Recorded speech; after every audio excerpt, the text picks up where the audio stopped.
Okay, episode 3. Let's talk about it. Just a reminder, if you're new to me doing this, this is not a reaction, this is me re-watching the episode. I've just watched it, and now, moments later, I will be re-watching it again, and giving you my ideas and thoughts as we go through. I'll just use keyframes on the page to give you an idea of where I'm talking about, so you'll need to be familiar with the episode. And it's not scripted, and it's not overly edited, so there'll be ums and ahs and mistakes and all of that. Also, if you could please like, share, comment, subscribe, that would be insanely helpful. But all that aside, let's get into it. I'm just gonna throw in real quickly because why not? The theme song is growing on me. It's never gonna be in my top favorites, but you know, I'm appreciating it more, so that's good. So opening how they did, I really thought we were starting in media res there. I thought we were starting in the middle of some action, like maybe we were gonna come up and then be mid-fight. I don't know if that would have been better or not. It's interesting. I do like that they came up in pods, although, you know, I don't think it's actually important, but it does bring up that, well, I still should have died if that was their actual intent, not to just ride, open in the tube. But anyway, it doesn't really matter. In fact, I'll add on to that I'll probably be nicer to this episode than the last one overall because it gave me a lot more things that I wanted to see. Whether or not I'm completely happy with all of it is a different story, but, you know, a positive episode gets a positive reaction out of me.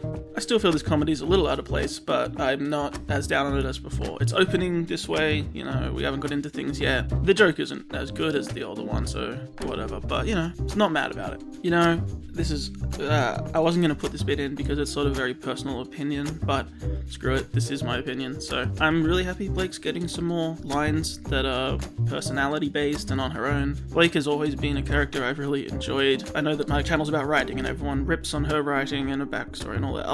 Maybe one day I'll do a video on it, but I like that she's got a joke here, she's got some personality here, she's fixing her hair, which is a sort of inside joke almost, and you know, I appreciate it. There's a lot of things to appreciate in this episode, even some of the little things, so this is a positive. Just chucking it in there. This frame had better become a meme pretty quick. Yeah, just saying that. Look at that. Perfect. This is a good use of Penny's comedy. I really enjoy that she, if you're gonna do these comedy bits, doing it to start is a great way to do it. You know, and this makes sense. And it's back to her fast talking, it suits her vocal patterns more. This is an upgrade for sure. There's something else I want to talk about that happened before this, but I'll use a different frame because this isn't the right frame for it. Okay, this joke, the two-part joke, the Robo Girl, my name is Penny, and then Ruby gives a sassy look. I do not want to start a gigantic debate. I don't want to set fire to a whole swarm of attacks. I'm just putting it out there because it came to my head. And it might be one of those things where they didn't think about the cast that they had. But you have May, who is, despite it not really coming into the story, it's all being outside stuff, being a trans character. You then have her make a joke where she just calls Penny by what she looks like and not what she is, and not her name. And then when someone makes a joke about that their identity should be, you know, sort of presented one way, she rolls her eyes at it. I don't know. I don't have the authority or the place to really speak on it. I don't know if I'm jumping on nothing, but that felt like an odd choice, and I'm just gonna put that out there. If someone in a much more educated position than myself on the subject could weigh in, that would in the comments, that would be appreciated. But yeah, it just seemed like a possibly misguided choice to not have the trans character more appreciative of identity and things like being called the right name and not just like a label. I'm just moving on. Actually, no, I'm not moving on. One more second of this because I actually forgot. I thought she just rolled her eyes and I paused. She actually scoffs at it. That might even be worse. Okay, now moving on. This is not a huge criticism or something that really matters, just something I noticed. Continuity error. May's hands no longer glow when she does her semblance, which they did before. Just whatever. Although I do enjoy her actually sleepy look for some reason. I like that she's sort of coasting through this, giving some of these side characters a little more character in their facial expressions and stuff is nice. Also, her semblance usage is incredibly strong through this episode. I mean, I know she's a full huntsman and all that, just she must be up there with people that can use their semblance for extended periods of time, because it's quite impressive. I'm only mentioning it here, in fact, just for later fights. If she gets taken out easy, this implies her aura reserves and recharge are very high, so yeah, take note. I'm probably going to quite soon be talking a fair bit of praise about everything with Nora in this episode. Her doing this, it fits her old character. It's a bit like when she hit the button, the tube button.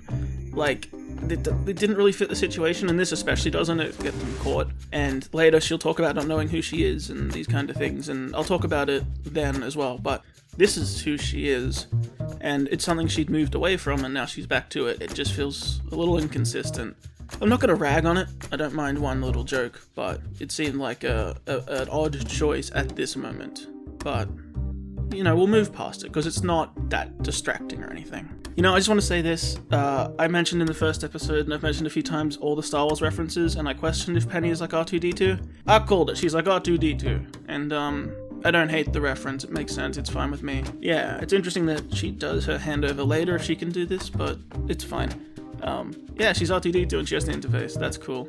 I'm fine with it. Moving on. Also, I was going to bring up that shouldn't he be locked out at this point? It doesn't seem like an oversight to add people that are fugitives and assisting fugitives to that, but the fact that they use it to their advantage later is fine. If they got away with it completely, it might be more of an issue, but because it still does bite them in the end, I'm okay with it. So this whole thing, this is going to be interesting. I don't mind that Penny worked this out. I don't mind the explanation in theory. I just want to point out a few things that this brings up. One, her early semblance mustn't have done this because Mercury totally kicked her, and you can't kick through that. So let's just say it evolved and it does this now. Two, she had a lot of trouble carrying Penny in year one, or was it? No, it was second season. Yeah.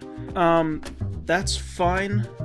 She's worked a lot, trained a lot. We saw her pick up people before. This is a lot of people, so impressive. Maybe too impressive, and the distance they go is further than I thought if they were going to do that. Also, you can see it, so, people probably should see it when it happens, but we'll cover that too. And I just want to point this out. If she breaks herself down to her molecular components and the people she's with and then reforms them on the other side, yes, it's still made out of your original material, but technically she kind of kills everyone and herself. She bodily disassembles them into bits and then transports it and reassembles them. So in a matter of speaking, you kind of are dead while she's doing that. And I guess your soul tags along. Just an interesting thought. Also, I don't know, my science isn't up to par at 3:45 in the morning. I don't think pulling yourself apart to your molecular components would negate mass completely. Not going into it right now. It's 3:45 in the morning. Moving on. Okay, it may not be laugh out loud funny, but you're winning points with me. You have Blake looking really great and cute and funny and animated. You have a good response. You have a great facial expression on RWBY, and you have a callback to season 1. So you're all checking boxes for me. I like it. So this is something people talked about that I saw chatter on that Iron would be using Watts. It definitely is, I thought was, possible, but I do think it's an interesting choice to have him commit to this. We're going to use this guy we know is awful, and guns on him or not. You can't trust him, and surely things will go wrong. But, it really says a lot about where Ironwood's at to actually do this. I'm not mad at it, just thought I'd comment on it. I do like the idea of calling Penny a magical science project, to really acknowledge, all the stuff going on there. Just one little line. And I won't bring it up in a whole frame because there's no need. But again, that he notices that Pietro's credentials were used and still bites them makes me okay with the fact they weren't locked out already. I just want to give 2 weird points that came to mind. One of those things that you shouldn't let bother you, but stick out to me and seem strange. Ironwood says threat level 3, red. So is it 3 or red, or does 3 have multiple stages of colors? Because that seems cumbersome. Surely you shouldn't need to announce both of those things. Also, red is 3 red or whatever is use of lethal force for all threats. Given that he really wants Penny, and I didn't think he was straight up for murdering Team RWBY at this point. I mean, maybe he is, but it seems extreme. Obviously, you wouldn't expect them to go down. We know it's a show. These are a bunch of mooks and goons and nobodies. Our team isn't going to lose to them. They're only a annoyance at best. But in the reality of the show, what would he do if they succeeded and all of this team and Penny were shot to ribbons and completely destroyed and dead, and the maiden powers are gone, and that's it? So just a thought, because he must think it's these people. Who else do you think have pawned in his credentials? Doesn't go for 2 yellow, use of extreme force and capture or something. Just saying. Also, I will say, I like this shark grim. That's kind of funny. That guy's scream was pretty bad. I don't like being too overly critical of voice acting, especially for side characters, but it pulled me out of the show. It's not, it just doesn't sound like the right scream for that moment at all. And I wonder if people writing this had fun with it, being interns and stuff, probably themselves at one point, and just the office culture-y thing for the moment. I don't know, it feels kind of alright and real, like people arguing in that kind of environment, but yeah, the scream was way off. I don't know. Not gonna harp on it, but this seems like a weird risk. Why didn't they go with May just inside the door, stand in a huddle, trip, and then fly out of the invisibility rather than send her in, trip, hope that it worked out, and then stay uninvisible in the hallway where you could be on camera, and wait and hope the door opens again so they can fly through. Seems like there was a more streamlined version of this, but that's fine. Well, it's not fine, but let it go.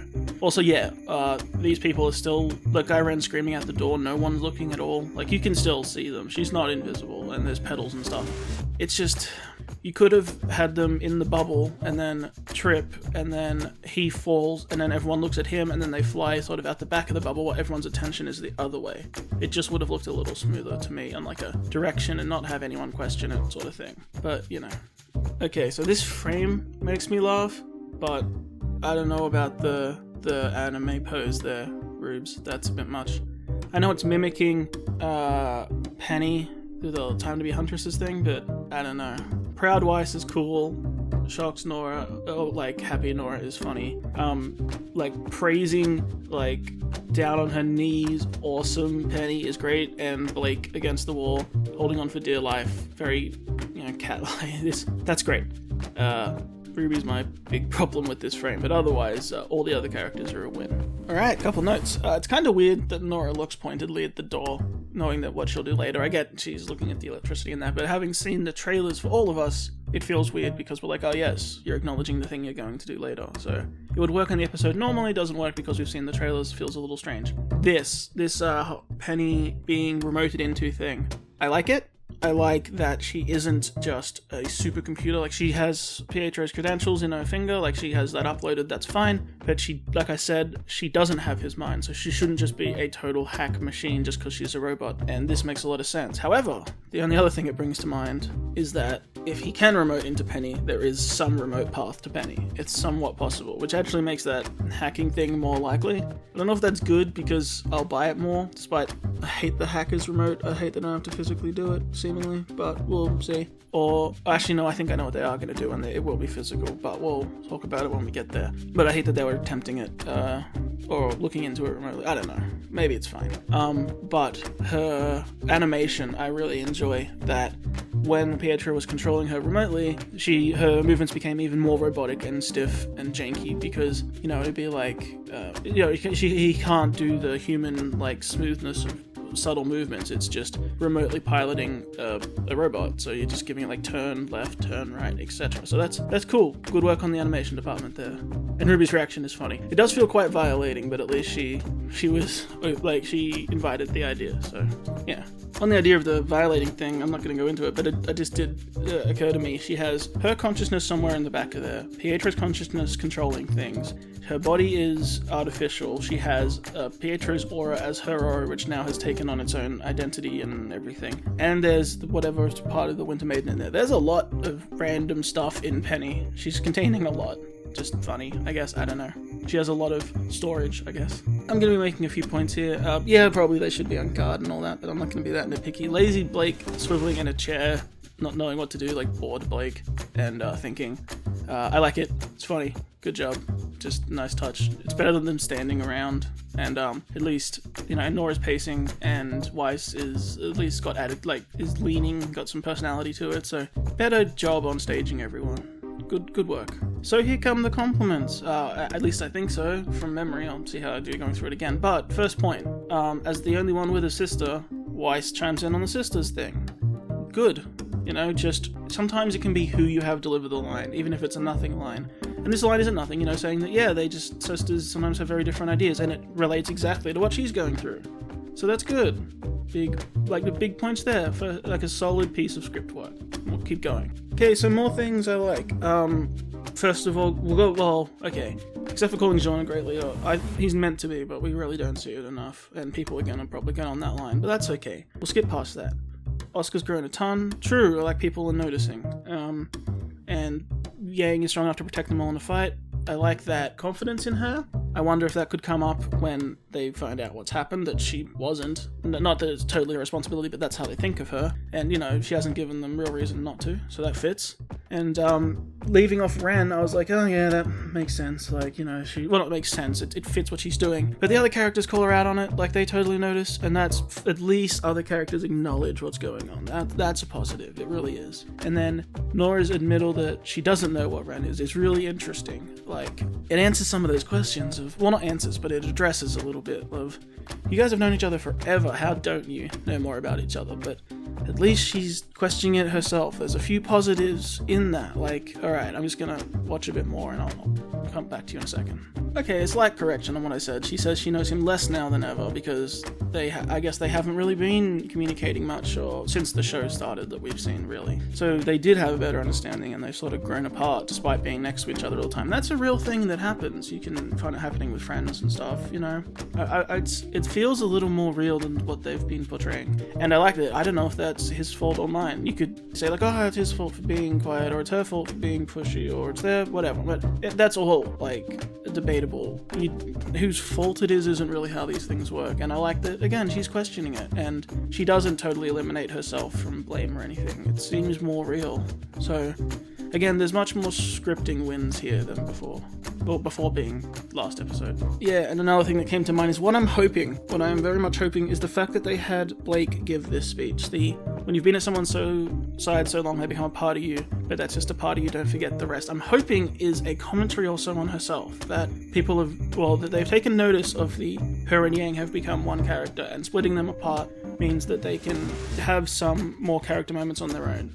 And we do remember that they're different people and they're not just an inseparable pair all the time. Because Ren and Nora being that, especially for a long time, was fine because they were they were secondary characters. So them coming as a pair was fine. But the fact that we have Blake saying, no, we have to remember that we also have our own characters and we are ourselves, feels like a direct reference to that, and I'm hoping it is. So, promising, more positives here, because it feels very promising that they gave her this speech. So that's good. A lot of the time, I would get on someone for being like, don't put the plot up there that easy. I don't actually know who I am. It's so blatant. But no, in this instance, I'm actually applauding it. I like that they're addressing it. I like that it says that, she hasn't really been much of a character outside of this. And, what do I do? Oh, just be strong and hit stuff, like reflecting on herself. It's like reflecting on herself in the story. That is who she was, because that's what we needed her to be. We didn't have the time, or, at least in the way that this story ended up being. And I like that she's reflecting on that, saying, she's moving into being her own character, and it's time, and she... Realizing you don't know who you are is a very personal thing, and it may sound silly to some of you, I don't know your ages, but it can happen in real life where you sort of wake up one day and don't really realize, and sort of it comes to you that you're on the wrong track, or you don't know what you're doing anymore. So I actually really like this, and the fact she's like pretty sad, and like looks down, like, it's a bit self-deprecating, you feel dejected and you don't know what to say. I'm putting a bunch of wins on this scene. I'm sure people will tear it to shreds or have things to say about it, but I actually really enjoyed this scene. And also the advice of, just do something that Nora can do. Be strong and hit stuff. Reflecting that, she feels, if you take out the reality of it being a show, you say she's a real person, she feels like she doesn't have much of an identity anymore. She knows what she's good at, but that doesn't make you who you are. And it's interesting that we've seen those, the only positives I'll give some of those out-of-place jokes is we've seen flourishes of her personality. We've seen more of who she is. Whether that's who she remains to be or grows to be is different. But the practical jokes, the sort of mean streak of jokes that aren't too mean, but just that pranky sort of approach. These are all things about who she is. So, hopefully if we get more Nora on her own or as her own character, it really could lead to something, and I like that this is a solid start to that. So I'm dumping praise on this scene, but we'll move on. Okay, so more wins here. I like that, well, actually, like a lot of things, I like that we've avoided what I was going to call the battle for the button. I really didn't want to spend multiple episodes getting through Ironwood's, or getting through the military base. Maybe battles and stuff along the way, just to hit the one button, because Ironwood doesn't want them hitting the button. That seems really dumb to me. Like, you could just go hit the button, it's fine.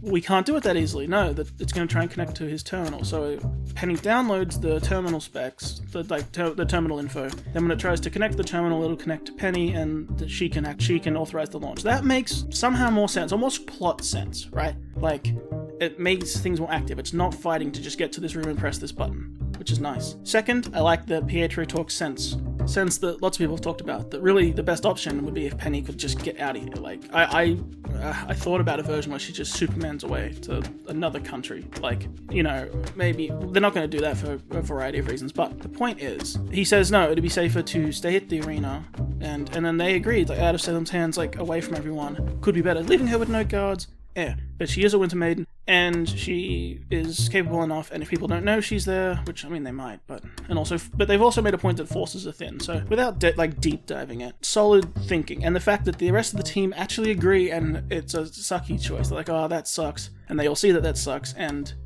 even Penny recognizes that sucks, but they all agree that it's actually for the best, and Penny acknowledges sometimes you have to do things you don't want to do. So everyone's acknowledging it, everyone's talking sense, everyone's moving forward, we have a solid plot, and it means Penny will be alone, probably with Pietro, for when she goes AWOL and gets hacked or whatever. So she's away from help. And it might mean Watts gets his revenge on Pietro with Penny, like if he kills Pietro with Penny once he's in control. I can see that. So yeah, this is a good setup. Well, this episode discussion's going to be a long one, but at least that means there's a lot to talk about, and most of it's pretty positive. Let's talk about the entire interaction with the Aesops. So, the Aesops saying, oh, we were holding back, like, okay, maybe you're hand-waving it, but they do seem to have a plan, so it doesn't really matter. Whether that's true or not doesn't make a difference here.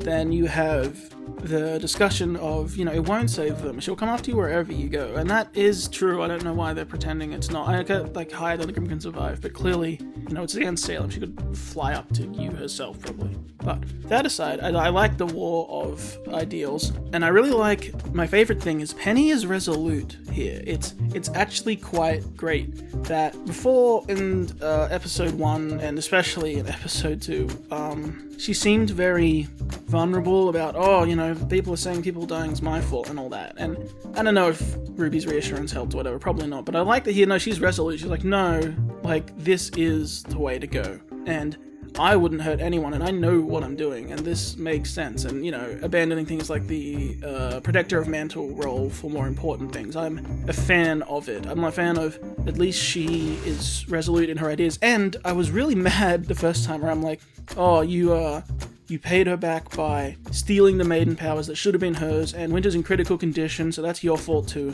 And you're sitting there going, these are not her fault at all. Like, no, even there's hardly an interpretation where these things are her fault. And then she steps out, and then Harriet goes, "What are you gonna do about it? Like, you know she's a maiden, you know she's rebel. She'd kick your ass on your own. Like, this would never work." And then she steps out, and they lock the doors on. Like, aha, there you go, completely absolved. It was just to draw her out, trying to get her aggravated. Perfectly fine. I'm into it. Good work.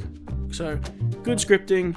I thought they were losing it for a second, but no, they pulled the rug out, and they actually landed it pretty well. So, positives. All good. Okay, let's talk action scenes. I think everyone in their mom will criticize Marrow not immediately using stay every fight, every time. Like, just stay, and then Harriet runs up, and then you're gone. But, you know, I'll let it go because we haven't had a good action scene, so we need one. I just want to point out this moment from Penny. I know that, like, they've barely exchanged any blows, and, Harriet will be fine. But this is a menacing look, the same way when she did it to Pyrrha. Like, she just knocked down Harriet, she's gonna skewer her to the floor? Yikes. But this is the frame that I kind of want to see when she's hacked, if she's going to kill Pietro. Like, her menacingly, like with probably red eyes at the time, walking up to him like this and scowling with what do you call it, with Watts' voice coming through all modulated. That's a great image, especially if it's in like a darkened room and shit and all this stuff's glowing. Yeah, let's remember this moment. But also, dark move, Penny. Like, I'm sure that'd be fine. Dark move. And I do like that her maiden power usage is sort of on and off here. It's interesting, like, she's only using it, she turns it off and back on and off and back on for different things. That gives a better indication of what the maiden powers are actually doing. It also gives the idea that she doesn't know how to use these powers yet, really, so it gives her a bit of an out of why she isn't as powerful. So yeah, I'm fine with this, mostly. We'll keep going. So probably no one but me will care, but I like some of the details in some of these fights, especially like this moment here.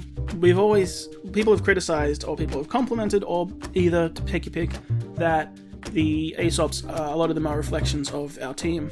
And this move here specifically is like a direct reference to when RWBY would shoot Nora off of her scythe in Volume 4? Yeah.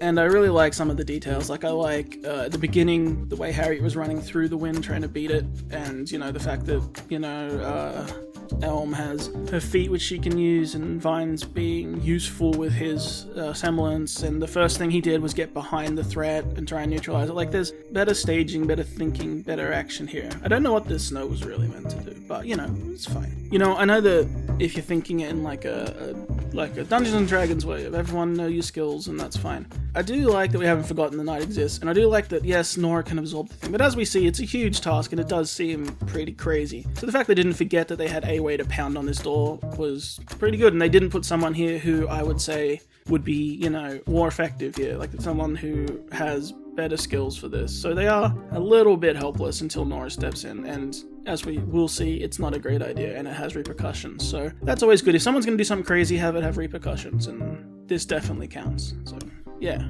Okay, so I will say, just on a slight touch, I love the musical callback. I love the big sort of chanting and all that as she builds her powers. That's excellent. And then undercutting it with the stay, which is probably what should happen because she'll need to do these cool moments later. So you remind everyone of those musical cues, and that's pretty good. And yeah, stay is the easiest way that they should have done this. Although, nah, you know, I won't get into it. It's fine. So interestingly, I have a lot of thoughts about Nora's little one-liner of be strong and hit stuff again before she does it. You can see it in a lot of ways. It's, how do I put this? If you're a cynic, you would say, well, they just heard her say that she should be more than that, and yet that's what she goes and does. But that's not the point. And if you're really invested in her, you might think, oh, they're reducing her back to being strong and hitting stuff, and they're saying she doesn't know what to do with her life because that is what's required of her. And I don't think that's the point either. And there's also the, it reminds me of, I wish I could think of another reference off the top of my head, but I can't. I'm going back to Star Wars again. In The Last Jedi, where Rey quips that the Force helps you move rocks and stuff, and we go through the lessons of like, no, it's so much more than that. But then at the end, that is exactly what she's forced to do. And I think that's kind of what it is here, is like, that's something she knows she can do. And they're saying you need to find the rest of who you are, and she will. But she's resolute here that she has those skills and she can do those things. So she's going to do them here, especially for the right reasons, and commits. So yeah, maybe I'm thinking way too much into it, but I think it's worth thinking about the intent behind the line and her intent behind the line even more than the writers. So this visual's pretty crazy. I kind of like that they took it further than I thought they were going to. Pick your anime references, whichever one you'd like. But yeah, it's I don't know, I like that they going into detail of like, yeah, this probably wasn't a great idea, and yeah, we'll see some more of that in a second, but yeah, at least they spent some time on this. They spent some detail on this. Ooh, okay, I have a lot to say in a few things. I might break it up into a few of these sections, but okay. I like that she felt it like a high. That's kind of cool. And, you know, again, pick your anime references with the Goku hair and Killua and whatever else. Like, yep, pick all your references. The scarring. I have I don't know. So, interestingly, people like Hazelnut have scars from what they do to themselves despite the aura heal. And having them now makes sense. Do we want to have them forever? I don't know. I am split on it. But I need to... I'll save it. I'll save it, but I have a further thought on this that I don't know. People who know my channel will appreciate, maybe. But, yeah, I'll talk about it in a sec. So, double points of interest. One, I like that they're addressing that those are still attached by wires, and like, you know, it's not a detail we often bring up, but it's there when it's needed, and we'll get into that in a second. And I like that they had RWBY do the spiral thing again, like do her semblance pickup, because you can't show it at the start of the episode and then have them fall or in danger and say, why isn't she using it again? Good job. You set it up and you paid it off. You remembered it, you didn't forget it for the point of drama. Excellent work. It's always an interesting idea. Can Penny feel pain?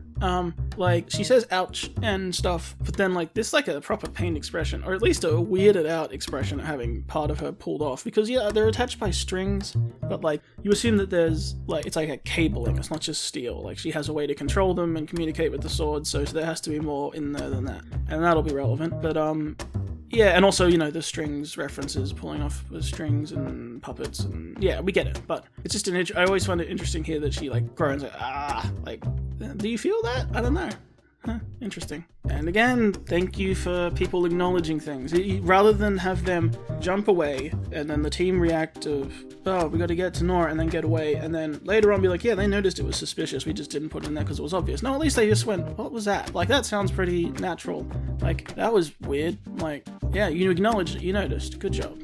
You know, sometimes it's okay to put things in the script that sound obvious if they're what people would actually say, and then no one has those little random questions like no one thought that was weird? Yes, or no, they did, and someone just went, that was weird. Like, yeah, good job. Like, you can put those things in. It's not bad writing sometimes to say something obvious if it fits, and if it will just help everyone, you know, carry on with the story. It's not a big exposition dump. It's just like, that was weird. And everyone noticed. And then their attention goes to where it needs to go, which is their fallen comrade. Yeah, good job. So presumably, this is what I'm talking about. Presumably, May had her semblance up from when they started walking through the facility. She never once took it down. She left them to walk into the room on her own. So they went under it, but she stayed under it. Tripped the guy, left undercover while they infiltrated and she went away. Went to the hangar, stood here in the hangar, cloaking a ship and herself from the cameras the entire time. Man, her semblance and aura, like her semblance control and her aura recovery and her aura reserve must be pretty crazy. Like, it just stands out, and it's fine. It's not a criticism as long as we are consistent, but damn, May, that's really impressive. And she doesn't have Jean's aura amp like when Ran was doing his thing down in the city. Like, geez, that's a lot. We'll just take note of that. So, I know the implication is Penny turns on her powers, blasts a hole in the wall, and they fly up, but the way it's done, she turns on her powers, looks towards the hangar wall, then it explodes out and the ship flies out and she's already in there. I get that we're just streamlining things and whatever, but you could have had her just fly back into the ship for a moment. It just seems a little off. It almost feels like they just flew the ship through the wall, which would be a terrible idea, and having Penny blow it open makes way more sense. So, just a detail point. It's fine, though. I don't really know what I'm gonna say. RWBY has made a lot of promises since it sort of became a thing that she makes a promise, and you know, it's I'm sure they'll see each other again, but it feels like one of those promises you can't keep kind of thing. Like, she makes these heartfelt, I promise, like, you know, as long as you promise you'll meet us there, promise, and then they had a hard trip getting there, and then I'm just glad to see you guys again. Well, I promised, didn't I? And like, I'll see you again soon, promise. And, you know, there's a good chance when they see her, she'll be hacked or fighting, or she might even die. This could be, imagine if this was the last thing she really got to say to her before that. Could be interesting. So, if we're making use of some of RWBY's tropes, or some of the tropes of their writing style in general, if we're using RWBY's promise here, her heartfelt promises, this could be a good use of it. You know, people are going to say it's probably pretty dumb that I bring this up, but it's just something I like. I've wanted to see Penny Superman in and out of ships for some reason. I don't know why. I've always wanted her to just see her fly out of a ship or fly back to a ship. So at least we're getting one of those. I don't know. It's just a weird thing I just wanted to see. I guess maybe to make use of the idea that she can fly. Like, even if he returns to a ship, if you're flying around and she just like opens the door and comes in, it's just a bit unique. I know all of our characters can jump out of planes fine, but still having her fly away from a flying plane, I won't spend more time on it. It's just something I wanted to see. So yeah. Minor points just for me. So yeah, we'll get back to what I was talking about earlier. If you saw my breakdown of the opening and talking about Penny being hacked, you know that I was saying if she can be hacked remotely, it's dumb. And then I was like, maybe there's a chance that you could like do a body horror thing of like they trash her get her back and then build like a hack into her, like he has to put a device on her. I thought that would be an interesting idea, to make her like a Frankenstein sort of thing under his control, and it'd be a level of horror you can't really do with most of the characters because for blood reasons and stuff. But I don't mind this option. Now, you could say they're taking her sword to study her, but I don't think that's it. I think you build the hack device into the sword and at some point try and get the sword back to her, so when she reattaches it, it installs the hack. I'm fine with that if that's what they do. That's makes sense. Like I said, there has to be like some cabling and some way for her to communicate with the sword. So if you build a Trojan sort of thing directly into the sword, and then when it reconnects to her and inputs that, I'd be fine with that way of doing it. It might be clunky to get the sword back to her, but you could, if they set up like an attack or whatever and someone has it, I don't know why that, okay, it's a little contrived from there, but if you plan it out, you can make it work, and I'd be fine if that's what they did and assume that they're going to take the sword when they leave the scene. So yeah. But if it's just to get more info on her so he can remote hack her, then I'm less happy with that. Even though we have seen there is a remote path to her from Pietro, but still, just, I don't know about that. And that is the episode close. I want to jump back to the Nora stuff I was talking about, so I'm going to take a second to gather my thoughts and be back with you. Alright, I'm going to go over the episode as a whole, and then stick around because I will go into this Nora thing, because I really want to talk about it, so I'm including it in this video. I just will do the episode as a whole in summary. I am not a huge fan of some of the placement of the comedy, but it wasn't jarring, it wasn't bad, most of it was out of the way at the start, so good. Which actually played into, I was having a thought if RWBY coming out weekly rather than as like a binge style hurts it or helps it. Obviously they're not going to do the binge style because they, it keeps interest in the channel and everything. But I actually think it really helps it because I wasn't high on last week's episode, and if I saw that episode and then this one immediately after and all those jokes flowing together, like you might say, oh, it flows together. No, it doesn't. It would feel like one bad patch, but the fact we've had the break and now we start again means I'm much more lenient on it. So I think that really helps. And then after that, the infiltration and so forth, I'm actually a fan of it overall because, like I said, I didn't want multiple episodes of battling for a button. I didn't want that silliness. I'm glad that they got in, they got what they needed, and they got out, and it cost them some things, and there were issues, but we're already out of there. We're moving on, there's more story to tell, more things to do, so that's excellent. I'm glad it was a one-episode trip. I'm glad we didn't spend so much time there. It means that the rest of the team and the rest of the story can do things. I'm assuming that the next one will be the other team's tribulations and so forth, so that's good. We have developments on, I like the way, pretty much like everything they've done with Penny this episode. Her comedy was on point, her resoluteness in her comments was on point, her animation was really good with the differentiating with her and Pietro. I liked how they used her. I liked that she couldn't ultra hack everything, but they had a way around it. I liked that she used her maiden powers. I liked that she wasn't super OP with them, but definitely was a challenge even for all four of the Aesops. At least we got some pretty good action. The fight was pretty good. I liked the character work. I really liked the character work with Nora. And like I said, I'm getting into that in just a sec. What else? The acting was pretty good. It wasn't anything standout. There wasn't some of those really great speeches or anything, but it was possible. It was fine. The weird stuff about May, not just the joke, but the semblance and stuff, like, we'll let it go for now. It's just going to be a note for later if people want to nitpick. But yeah, the joke, well, I'll leave that because, like I said, I don't feel too confident in my ability to touch on it from a position of education. So yeah. But now we'll get onto this Nora thing because this could be huge. Yeah. So, if you've seen my video, Ren and Nora's Fate is decided in Volume 8. I made that before the volume started, and I talked about what I wanted to see and what I thought we could see from Ren and Nora. And the conclusion of that is that I thought that there's a good chance, and I think it would be a good story path, if Ren were to die. And all the details of that are in that video. You can go watch it if you want. I haven't spoiled it. There's a lot to talk about. And in that video, I went into how I would do it. And also, when we talked about the intro, when I did my breakdown of that, I also got similar vibes and referenced that video heavily, saying I can see a lot of that in the intro, and yeah. Now let's talk about this episode, because it really plays into multiple points I brought up in interesting ways. So I said that if you were going to lose Ren or Nora, that Ren is the one you should lose, because we know who Ren is without Nora. We can take a guess. but Nora without Ren is an unknown quantity. It's something we've never seen. And they mention this in this very episode where Nora says she doesn't know who she is without Ren. So acknowledging that here, if she would actually have to learn that and live that, would be really interesting, and it directly hit that point. I don't know who I am without Ren, so is that what we're going to learn? Not because they hate each other forever, but because we're going to lose him. That could be really interesting.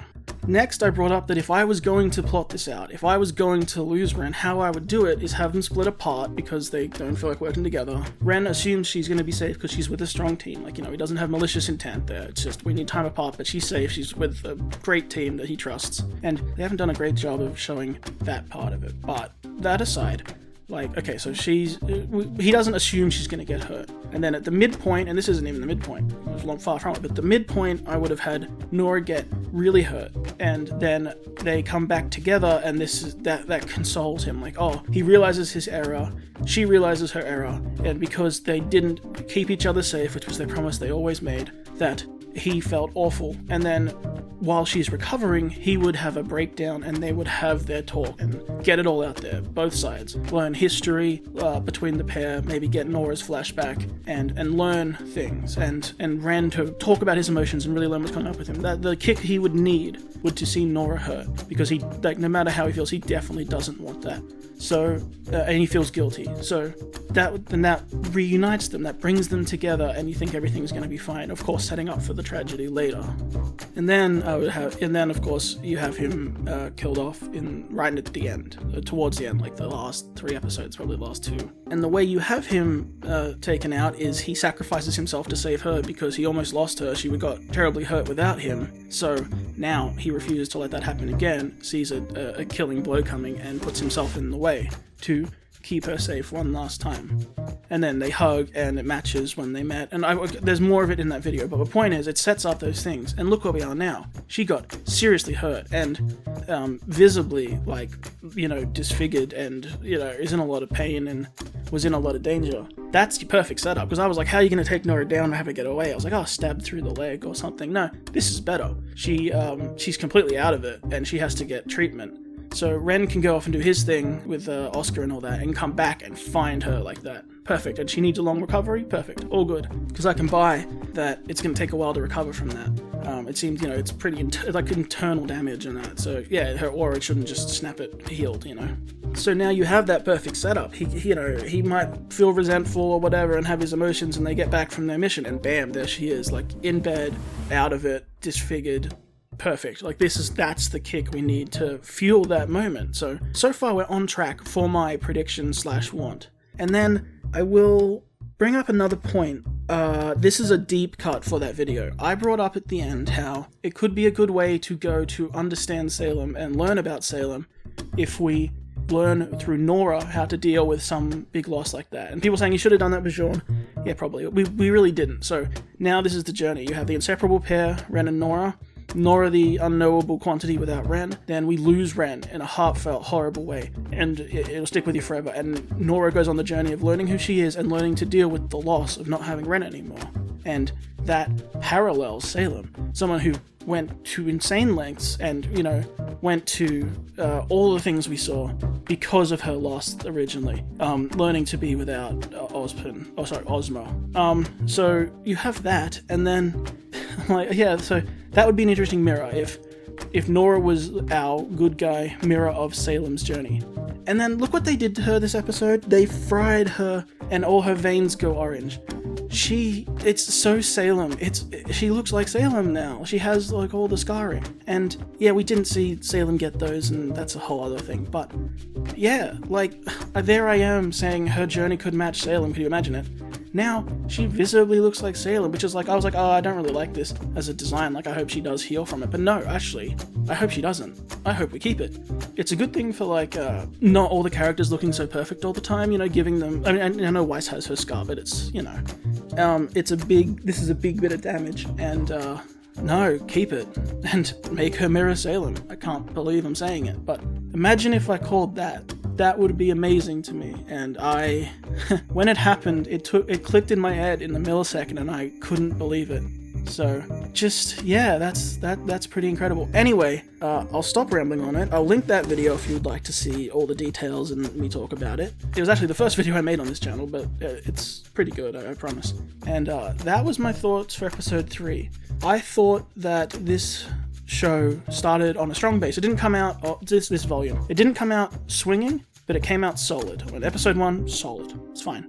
Episode 2, tripped over your shoelaces immediately out of the gate. Didn't like it. Wasn't big on it. I had, like, few compliments to say, and that's just how it is. Just call it how I see it. This one was a big step up. A lot of improvement. Solid character work, solid scripting, the staging was good. We move things along, we have developments for later, we have hints at things, we have a lot of good stuff. So, big thumbs up on this one. Back on form, has me excited for next week. These are my thoughts. We'll stop here. If you'd be so kind as to like it, that would be much appreciated. If you have something to say, please leave it in the comments. Share it around with anyone who you think would enjoy it. And of course, subscribe if you'd like to see more. Until then, my name is RWBY. This is You Alright. I hope you have a wonderful day, and I hope I did alright.